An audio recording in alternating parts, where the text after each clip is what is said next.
नमस्कार मित्रमैत्रिणींनो, स्वागत आहे यूट्यूब चॅनलवर. तर आपण एक आज छानशी रांगोळी घेऊन आलेलो आहोत. त्यासोबतच आपण गीतेचा 6वा अध्याय 16व्या श्लोकापासून सुरुवात करणार आहोत.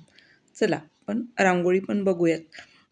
नात्यश्नतस्तु योगोस्ति न चैकान्तमनष्टतः न चाति स्वप्नशीलस्य जाग्रतो नैव चार्जुन युक्ताहारविहारस्य युक्तचेष्टस्य कर्मसु युक्तस्वप्नावबोधस्य योगो भवति दुःखः यदा विनयतं चित्तमात्मन्येवावतिष्ठते निःस्पृहः सर्वकामेभ्यो युक्त इत्युच्यते तदा यथा दीपो निवातस्थो नेङ्गते सोपमा स्मृता योगिनो यतचित्तस्य युञ्जतो योगमात्मनः यत्रोपरमते चित्तं निरुद्धं योगसेवया यत्र चैवात्मनात्मानं पश्यन्नात्मनि तुष्यति.